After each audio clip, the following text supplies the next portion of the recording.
Hey, what's How's, how's it going? good? How are you? I'm doing good. Thanks for making the time to talk to me. Absolutely. I'm excited. We Yes. just got on spring break, so it's good time to talk.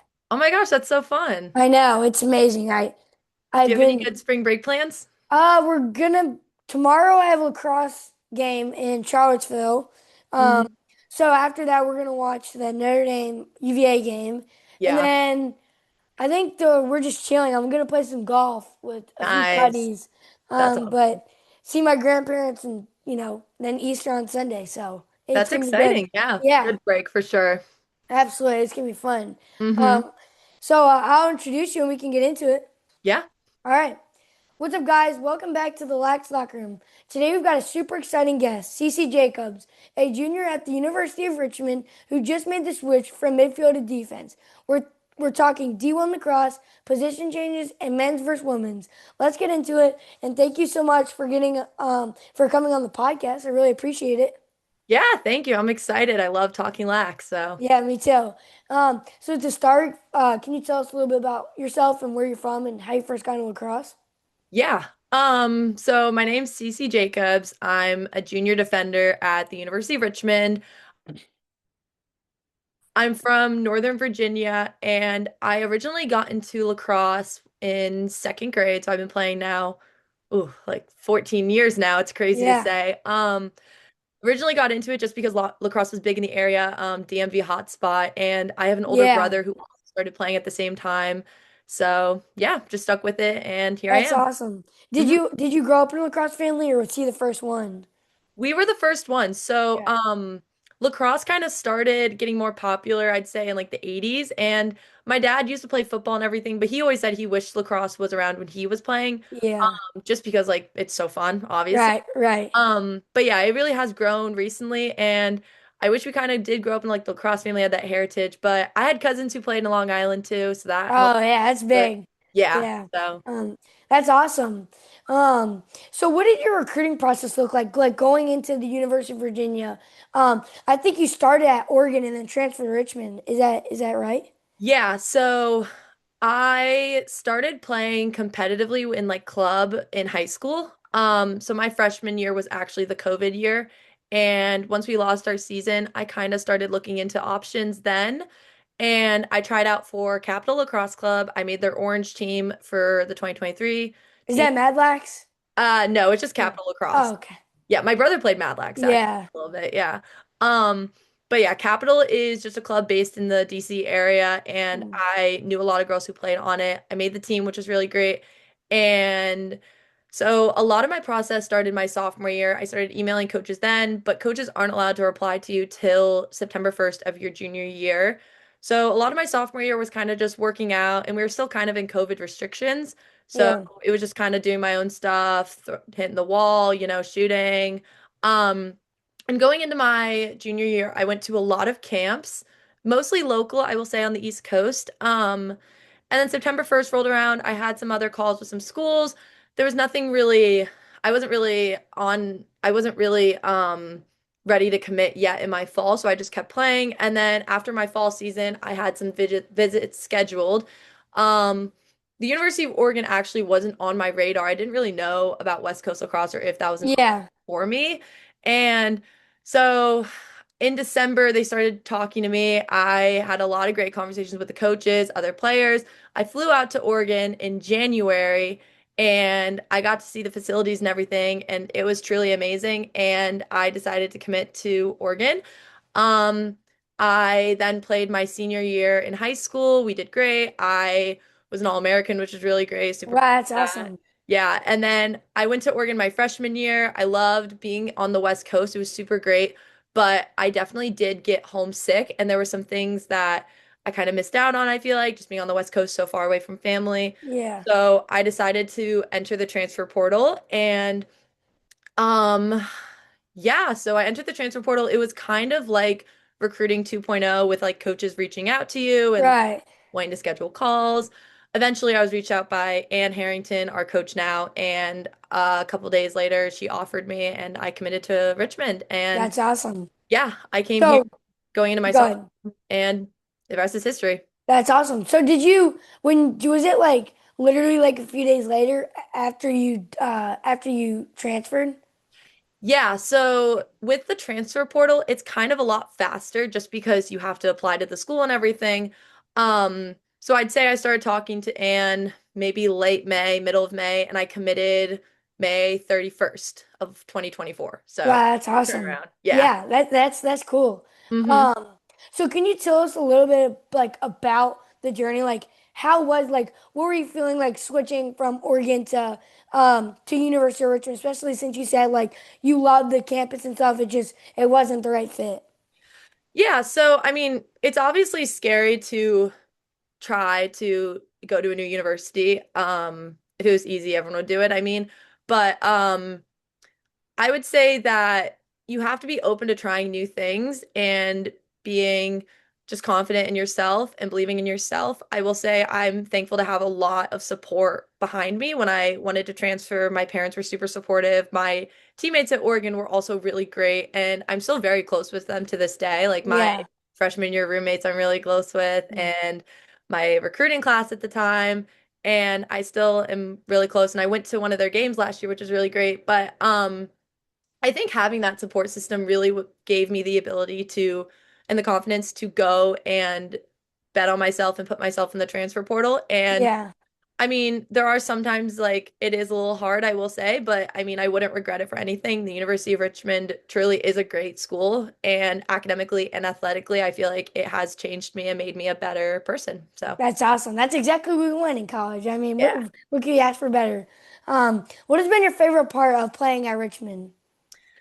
I would say just the opportunities that are offered to us. I mean, as student athletes, we obviously have a lot of perks to it. And yes, the grind is hard, but what's also makes it great is I have 35 other girls who have the same goals and want the same things out of their college careers as me. So like it's a great support system, and also just I would say the Richmond women's lacrosse family itself is just very, very strong, and like you get to meet so many great people through it, and Yeah. we're all very supportive of each other. And also the alumni are really great too. I know a lot of alumni just through Richmond, even some I didn't get to play with. Um, I would say that's one of my favorite parts, just how connected everyone is, and just like the families you get to meet and everyone, which is really great. Yeah. So yeah, Yeah, I know the Richmond culture is so good. Like, I've been to so many games and I've been to the camps and stuff there, and yeah, it's so good. Like, every person is like so nice. It's awesome. yeah. So this is a big question. So I've been to the men's U of R camp, and I think the best part of the camp is definitely the dining hall. What is your go-to meal there? Oh, that is a good question. I would say their breakfast is one of my favorite parts of D Hall. So there's a make your own omelet station and like an egg station that's really great. I love getting two hard eggs with one piece of cheese, and then I'll get a bagel toasted. I'll get some bacon, and I'll make my own Yeah. sandwich, which is really Yeah. great. And there's always like there's a carb always offered, so like whether it's hash browns or potatoes, and like it's just a really great meal to start your day, honestly. Yeah, I love going to the dining hall. But sometimes that like if me and my friends on my lacrosse team are like think about hanging out, first thing is going to U of R. Yeah, It's just it's so good and it's so fun. And we've honestly like learned our way around the campus because we've been there a million times. that's Um, awesome. Yeah. yeah, The dessert bar also, I would say, is one of my favorites. There's always absolutely. something new. It's like a apple cupcake or like Yeah. a banana bread, like pudding, I like know it's so so great. good. It's so Yeah. good. hmm Did you have any welcome to college lacrosse moments? Um, honestly, I feel like it's just kind of the speed of the game. So I feel like you watch the college game on TV and it doesn't look fast, but then once you're in the actual setting, Right. like wow, like these girls are super fast. And it's kind of like when you're in high school, you kind of are like the big shot. Like you're the commit, like you're committed to a school, like you're Right.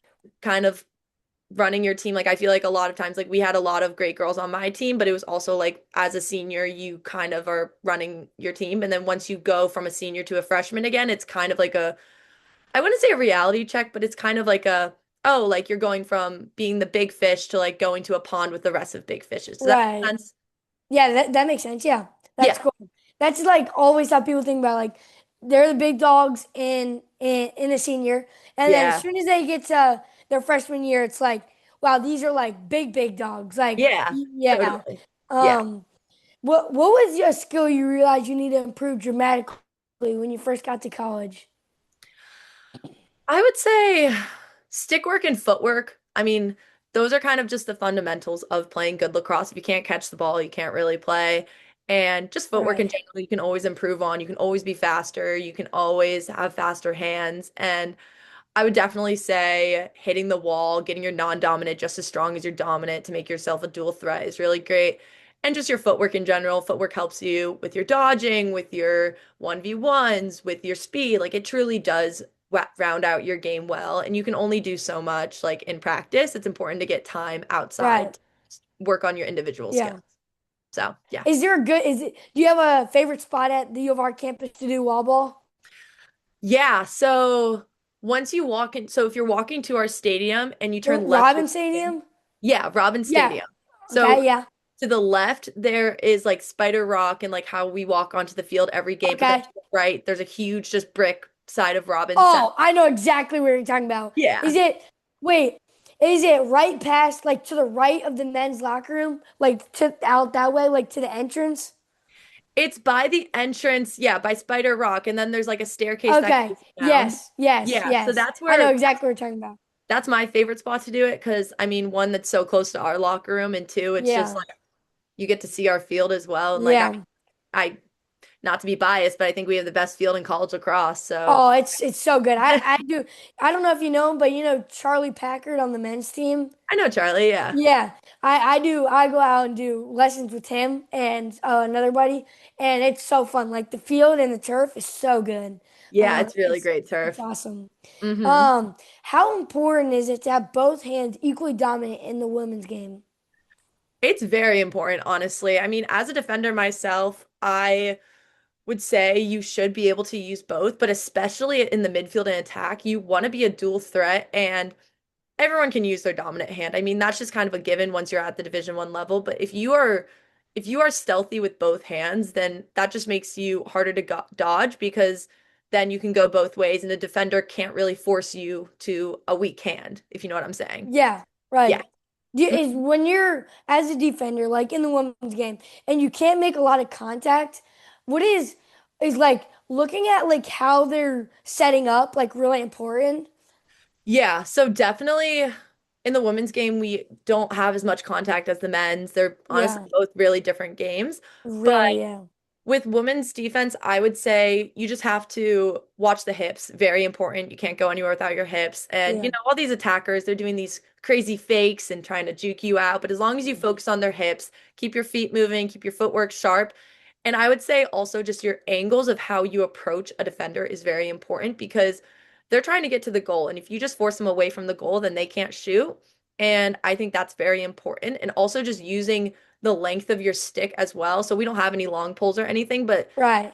using your hands to kind of just extend your size and presence on the field to force someone out of the way. So if you look bigger and you're taking up more space, then an attacker doesn't want to dodge into your space. So, Right, right. That's awesome. That's great knowledge. yeah.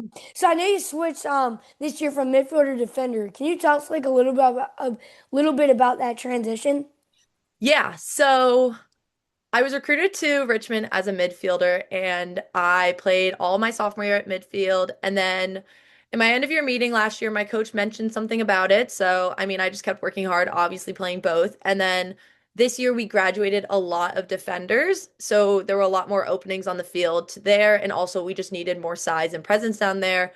Um, I would say I'm one of the taller girls on our team. So, like, having size is very important. And so, I switched to defense just to kind of be one of those presents because I mean, size is definitely important, but also just like being aggressive with communication. I would Yeah, say one of my strengths is definitely being able to communicate off ball and when I'm on ball. And I worked really hard on that in the fall. I worked on my communication. I really honed in on the basic skills you need for yeah. defense. And yeah, so then I switched to defense and it's been history ever since. I really That's awesome. enjoy. Yeah. Right now, if you had to pick, would you rather play midfield or defense? If you could pick. Oh. If you told me that question a year ago, I'd probably say midfield. Okay. But I feel like I honestly would pick defense now just because like I feel like people always say like, "Oh, it's so fun to score goals," but like you kind of get to do all the dirty work on defense, you know? Yeah. I feel like we're Defense is kind the of gritty players. it's the gritty players. Yeah, you're the player that can pick up a ground ball and honestly, one of my favorite parts about playing defense is just clearing the ball too. So it's like Yeah. kind of I guess back to my midfield roots, but moving the ball up the field super fast and just you get a pump of adrenaline kind of just running up the field and like pushing the fast break is really great too. Yeah. I think my favorite part is like pushing the fast break and then you get a couple passes in and then an attacker makes a great shot. I mean, that's kind of your hockey assist, you know. It's not a statistic. Yeah. It's like that's your goal as well. Right. Absolutely. And a big Go oh ahead. sorry. Go ahead. A big thing on my team as well is like we'll always point back to like who started the play to get that goal. So it's like an attacker will point to like the goalie and be like, "Oh, that's a great save. That's your goal." So it's like it's a whole team effort. It's not just one person who puts the ball in the back of the net. There's a lot of Right. factors that happen before. Yeah, that's exactly how like you should think about it. Like that brings the team together. Like, because in a play, it's not going to be one person. I mean, sometimes it can be two people if you think about it. On a fast break, like Yeah. from the face off. But you gotta give credit to all the people that helped in the play. Yeah, Um, totally. so I know in the men's lacrosse there's more offensive middies and defensive middies. Is that the same in women's lacrosse? Sort of, yeah. So on the field, we have four attackers, four defenders, three midfielders, and one goalie. But so a lot of times in college, you'll see us running the box, which is basically we'll have one defender start on the field, and then once the ball gets cleared, she'll sprint to the box to sub off, and we'll put like an attacker on. So Right. that's kind of like the offensive, defensive midi type of vibe. But Yeah. usually when we do it, we'll have a defender run the box, or we'll have an attacker run the box. So that's sometimes seen. Some teams will run two, some teams will run one, or just none at all. I will say it does come in clutch when we're pushing a fast break and we get an attacker on the field really quickly, but also Yeah. it's kind of a risk because if you're turning over the ball and attack and if you don't get off the field fast enough, then a defender's That's coming in late and then that's you're right. on defense. So, Absolutely. Yeah, yeah. it's definitely that's a big thing too. Like communication is where that comes in. Hmm. And you just kind of have to get lucky a little bit there. Yeah, Um, totally. do you model your game after anyone? Ooh. I feel like I don't really model my game off of anyone specifically, but I feel like I have some core values as a defender core fundamentals that I rely on to play my best lacrosse. So I, like I said before, I'm a strong communicator. So if I ever feel like things aren't really going our way on defense, I make sure to talk extra loud. I make sure to try and keep our unit connected. I would say also just being aggressive. Definitely, I consider myself just an aggressive defender, getting on their hands, Yeah, and so there's not really someone I model off of, but I would say just relying on my core values to play the best lacrosse I can. Um, but I would say like some defenders I do definitely look up to. It's like Abby Bosco played at Maryland a few years ago. I watched her play in the Final Four in 2022, I think. And she was just a gritty defender all over the field, just making knockdowns, picking up ground balls. And yeah. that's kind of the ideal defender you want, just someone who's everywhere in every attacker's face. So, Yeah. yeah, Yeah, those are the more scary ones too. Like I feel like as a defender you want to be as most scary as you can. And if you're coming out early on the hands, then they're probably not gonna want to dodge on you. totally. Um, so that's a big thing. Like especially in the men's game, like I think the biggest thing for me as an attackman, if they have a black stick, I know they're gonna be good. Like an all black long pole. Like we had a kid, Zach Weeks, he's a baller on our team and he's definitely a scary defender. That's Um, awesome. Yeah. yeah. What is the hardest part of being a D1 student athlete? I would say the time commitment and the balance because I mean, there's going to be days where you don't want to get up for lift or practice, and it's hard, you know? I mean, you dedicate a lot of your time to lacrosse. I mean, for us, like in the fall, we'll have a 3 hour practice, maybe like 2 hours of lacrosse, an hour of conditioning, and then you have to go sit in your 10:30 lecture and you just don't really know what to do, you know? Yeah. Or it's when you get back from a late game and you still have a project due tomorrow that you didn't really prepare for, so it's kind of just another added level of stress. So time management is definitely hard, and that's something I learned my freshman year. I definitely have gone better at it, I will say, now that I have some years Yeah, belt. But trying to get things done and on time and also just ahead of deadlines and knowing what's coming up for the week. So like if I have 2 games next week, I want to make sure I'm ahead on my homework so that my focus can be on those games. So absolutely. So kind of going off that, when you're focused on a game and stuff, like you said, how do you like mentally prepare for the homework after the game? Like now that maybe you get a huge win and then you finally get in bed and you're like, "Oh no, I have something to do tomorrow." Would you like get up and do it or would you just have to kind of grind it out? honestly, I'm kind of an early bird, so what I've been doing recently, and it's helped me a lot, is so in the spring we practice in the afternoon and we have class in the morning. So what I would do is I would wake up at say I wake up at 7, 6:45. I'll get up real quickly, I'll make my coffee, and then I do 1 or 2 assignments in the morning before my 9 a.m. And that's been really helpful on my spring load because then that kind of leaves like the easy layup homeworks, like the super quick, like discussion boards or things for the afternoon Yeah. when I'm kind of feeling a little drained, after Yeah, a you just, lift to you just want to practice. sit down or something. Yeah. Totally, yeah. So that's what I try to do. That's smart. That's a huge thing. Like I would probably do the same thing. But 6:45 and 7. If you ask anyone I know, that they would say that's late for me. Like I am early. Every, Really? every day it's 6 or earlier. I don't know. I've never been a late sleep. I've never been like a late riser. I don't know why. I think that kind of runs in the genes because neither is anyone in my family. Interesting. Yeah. Yeah. Mm-hmm. So that's a big thing. I think that'll come in handy when I get to college. It definitely will. You got Yeah. to keep working with that. Early bird Yeah. gets the worm. Absolutely. Yeah. What are you look so when you are is someone when someone is about to dodge on you from up top, Mm-hmm. what are the things you are looking for? I would say my main focus is just going to be their hips. It kind of depends on where they are in the field, but a lot of times if they're on one side of the 12, then I'm going to force them out. Or it kind of depends on our game plan too. So a lot of times if we're in a man, we usually force out to the sideline to give them less of an angle on the goal, Right. obviously. Um, you got to sit low. If you think you're sitting low, you got to sit lower. Especially because I'm taller, that's something I struggle with, just trying to get low because Yeah. you got to stay low on your defenders so you can move quickly. Yeah. And just basics, hips, don't take the bait on their dodges and just once you make contact, commit. And if you need to release, then release. Um, but yeah, just being confident in yourself truly. And like a lot of times before games, I kind of say to myself, I'm like, oh, like you worked your way here, you're here, like you can do this. Like, and you're also just got to be confident. Like, no one can get by me on this 1v1. I'm faster than that, Right. all this stuff. And once you believe in yourself, that's when you can do great things. So, Absolutely. So kind of going off that, what's your mindset going into like a big game? so I would say I'm pretty superstitious. I used to be very superstitious, but it's gotten a little more chill now. Yeah. Um, My locker rooms usually we're blasting music, we're hanging out, we're having fun, but I kind of like to get in my own mindset.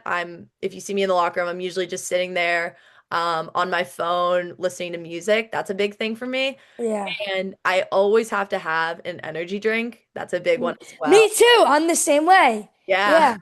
gotta have an energy drink for sure. I've recently been liking the Alani new energy drinks, but I used to be a big Monster drinker. Really? Um, Okay. yeah, and then I try to just like envision the first plays of the game, starting strong, working hard, like kind of throwing the first punch on the other team, and just knowing that a big thing is that's important. I like to think about is like everyone puts their cleats on the same way, like that might be like a nationally ranked player. I might be guarding a girl who has already 50 goals on the season, but it's like she had to put her cleats on today too. She had to get ready too. She had to warm up too. Like so just playing and working hard, truly, and knowing like you want to be more prepared than not prepared at all. So it's always over preparing. Totally. Absolutely. Same with, so kind of going back to like the superstition thing. I'm the same way. I have to have an energy drink Yeah. and I wear low Nike ankles, no, low white Nike ankle socks every time. Every Yeah. game I have, yeah. Those are kind of the only two that I have. But trying to get a good night's sleep is also a big one. Yeah. I have a hair tie that I wear every game. Okay. And then I also need my red scrunchie in my hair.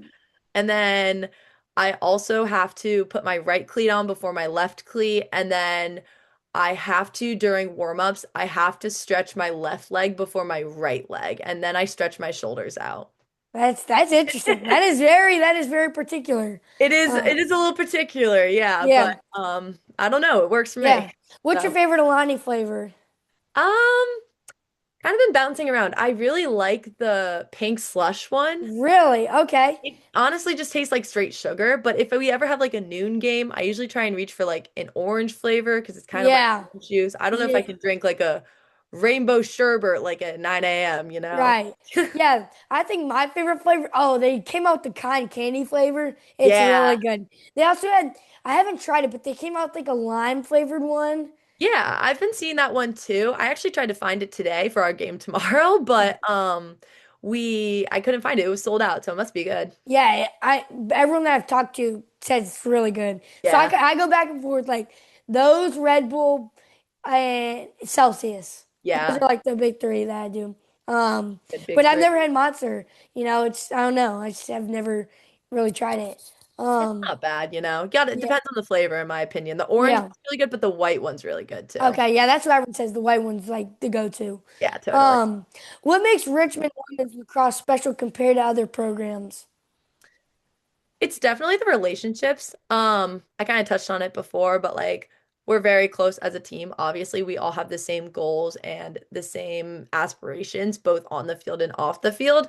Um, I would also say like always talk about relationships as being our X factor. Like that's what makes us different than a lot of teams. And it's like we can have a bad practice, sure, like, or we can have like maybe not the best day, but we know we can leave that practice and we can still be in the locker room cheery. Like, obviously, yes, learn from our mistakes, but these are still like our best friends. Like, these girls are the ones that, like, my coach always says, like, these are the girls that are gonna be at your wedding, like, Right. connections and like the relationships with our coach too. Like, I would say we are a very serious team once we step on the field, but at like a team dinner, like we can always joke with our coaches and like have fun, truly. Like we're just like a very close-knit group, which I'm so thankful to for. And Yeah. it's nice that like everyone can kind of be themselves and be accepted for who they are, truly. Absolutely, that's awesome. I'm the same way. I've had this coach I think for 2 years. His Yeah. name is Coach Higgs, and he's like a young guy. So all of our team is like with him. Like we're all super close with him, and everyone really likes him because his coaching style is super like he's a chill coach. He's got a lot of ball knowledge, Hmm. and it's just he makes practice fun, and that's like really why he's a great coach. Yeah. Um, um, what's something men's lacrosse players would struggle with if they had to switch to the women's game? Oh, I might upset some people if I answer this question. I would honestly say stick skills. Like, I Yeah, understand, like, I mean, also, fun fact, I string lacrosse sticks. So, like, a big thing that I feel a lot of guys say to me is like, oh, like, you guys don't have pockets. Like, how do you cradle? How do you do this? But, like, the reality is, like, girls lacrosse, like, we do have pockets, but we also have wicked stick skills. Like, yeah, that's just an important part of the game. And I feel like sometimes some of the men's players rely too much on just having a deeper pocket that they couldn't really play with. They had a girl stick, in my opinion. So, yeah, stick skills for sure. Yeah. absolutely. So you're the first girl I've had on the podcast. For people who don't know, what's the biggest difference between men's and women's lacrosse? So the men's game is shorter than the women's game. So like in the field, our field is 20 yards bigger, I want to say. Oh wow, that's big. Well, it's like 10 on each side, so like behind. Okay. So Oh yeah, yeah, yeah. you can't really tell. Right. Um, but then we also have four attackers on the field at once. So like instead of sixes, we play sevens, basically. Okay, yeah. And a lot of people say that it's not a contact sport, but I mean, you truly just have to be smart with your contact. I think it's a lot of just lax IQ and studying the game. That's what truly makes good lacrosse, women's lacrosse players great. And a lot of it is just like women's lacrosse is based on communication and stick work and just footwork and just like you need to be athletic, but you also need to be really smart as well. And with plays as well, like on the offensive side, we have a ton of different sets that we run against certain defenses. And on our defense, we have this year especially, we've implemented a lot of different mans and zones and like certain plays we'll do against certain teams. And I think that's what makes it different too. And I would also say just the speed too is like I feel like we move the ball so fast up and down the field. And like sometimes there are stalemates where like a team will have it for a few minutes, but like you really never get a break when you're on the field. It's always back and forth. So Right, absolutely. That's yeah. the same with the men's game too. hmm Um, so kind of going off the stick skill thing, do you think women's lacrosse players need more stick skills because of the rules? Yeah, I would say, I mean, one of the things that I think has changed the stick skills of the game is how the women's lacrosse sticks have developed. So I would say about 10 years ago, a lot of the lacrosse heads were very flat. So they would kind of sit like this and the ball would just sit on top. But now you're seeing all these lacrosse sticks that kind of have they have like an angled V. So it's kind of hard to explain, but like you can make a sweet spot in the stick and the ball will sit there a lot stronger. And then you can have a lot more hold in your stick. So I think that makes a difference now, but also just stick skills again, like are very basic and fundamental and you can always improve on them. You can always work harder on them. So it definitely makes a difference in the women's lacrosse game. Absolutely. I have tried like so many times, and it is so much harder than boys lacrosse just trying to catch and throw. Like Yeah. my sister plays girls lacrosse, hmm and I hit the wall and it is just so hard to catch the ball like every time. Like I would want to know like would a pro or even the D1 athlete like I want to see them just go back and forth this because I don't know how they do it. It's crazy. Yeah, it's definitely very different. So when I started working, I work at Lacrosse Unlimited as well. And so like I Yeah. started stringing girls lacrosse sticks 3 years ago. And I mean, a lot of the times we do work on getting hold in the sweet spot, but I mean, it's really great to see a girl kind of go from like a stick that was like kind of a tennis racket to a stick with more hold. And Yeah. it just makes it like it just gives them so much more control and much more fun. And that's what makes it really great. So Yeah. Do you work at the Lacrosse Unlimited in Richmond? yeah, I work there part-time, but not really in season. In the fall, Yeah. I helped when they first opened. But my home store is the Vienna store, so like because I Okay. live near there. Yeah. So I kind of just help at the Richmond store when I have time. Yeah, I love this. It's such a good store, especially Yeah, because when I'm there, it's Chick-fil-A's right next to it. Um, exactly. but they have like I feel like it's definitely, in my opinion, like one of the better lacrosse unlimiteds. Like I Yeah. would say that one and the Annapolis one are like the two big ones. The Annapolis store is one of the most performing ones in the country. The manager is Dandy, I think it's Dandy. I'm trying to remember. I could so be getting that wrong as well, but Yeah. Annapolis is a really great store as well. I know they're usually bringing a lot of revenue with the tournaments as well, but that's Yeah, the layout's also really great. absolutely. Yeah. So if you could borrow one rule from the men's game, what would it be? Um, I would say playing on through a penalty. So I feel like in the men's game, like whenever like a slash happens, like they throw the flag and then the offense has a chance to score and then get the ball back, basically Yeah. make it. And when in the girls' game, if we have, say, a yellow card happens during the game, like it's automatically stopped, the clock is reset, and you go man up, which is great. But I kind of wish they would let you play through that so Like that get the free play? yeah, basically get Yeah. the free play. I think that would be really interesting to see be implemented, especially in the college game now. Like we've had a lot of rule changes in the past 3 years with the addition of green cards in between the 30s and then green cards being moved all over the field. So there's been a lot of change and implementation implications of new rules, and I would be interested to see if they were looking to do a role like that as well. Absolutely. That'd be fun to see. That's definitely one of the things I love to do. Yeah, Being on the offensive side, I yeah, love getting to play through because then you have a chance to score and then you get the ball back. yeah. It's definitely a good rule. I mean, um, what advice would you give to young girls who want to play at the D1 level? I would say that it's never too late, truly. I mean, I grew up playing lacrosse, yes, but I didn't really get into the sport completely until eighth or ninth grade. And I mean, you just have to bet on yourself, truly, and you have to work hard. Um, Always be hitting the wall. Stick skills are very important. Like I said Yeah. before, footwork's very important. Believe in yourself and everything happens for a reason. There's a reason why, like, the X happens, the Y happens, and just like keep working hard and believing in yourself, and you can make it work. So, That's awesome. mhm. Okay, well now we're gonna do rapid fire, which is just like a quick question, quick answer, and it's Okay. it's super fun. So first one, favorite pregame song. I'm trying to think. This is really hard. I listen to a ton of different songs. Okay. I'm a Bee by the Black Eyed Peas, I think. Black, Okay. good one. Best game day meal. Game day meal. If it's a morning game, I'm doing a breakfast sandwich. If it's a night game, I'm gonna do like a white rice and like a protein. Okay. One word to describe Richmond lacrosse.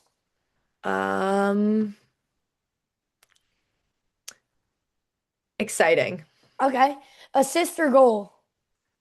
Assist. Okay. Fast break or settled offense. Fast break. Best defender you've ever played against Oh, from the midfield. in the midfield. Oh, I'm trying to think. I don't really know specifically, but I feel like when we played UNC last year in our fall ball game, their defense was crazy. And that was the year Yeah. they won the national championship. Their defense was so great. I think they had Brooke Walker Welch, who I think is still there. She was really good. So, Okay. yeah. Who is the hardest shot you've ever seen? Alexis Morton on my Okay. team. Most underrated skill in the women's game. Um, um, faking on your shot. Yeah. Oh yeah, I just saw I think it was the Lacrosse Network. They posted a clip of this girl throwing a fake. I Yeah. forgot which school she was on. It was nasty. It was the defender went like the other way. I mean, I because the girl stick is it's a lot. They don't have as much of a pocket, so Yeah. just seeing how she could keep it in because it was a Yeah. solid fake. Yeah. I couldn't believe it. Um, Most under 0-0. Hardest position to play besides defense. Goalie. Goalie. Favorite uniform combo. Blue uniforms. One word your coach says all the time. Hustle. Mm. Favorite class at U of R.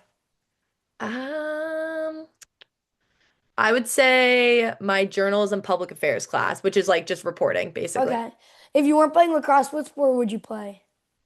I would do swim and dive Okay. Favorite place in Richmond? At Richmond. on campus. Yeah, on campus. Our team locker room, obviously. We just got Yeah. one.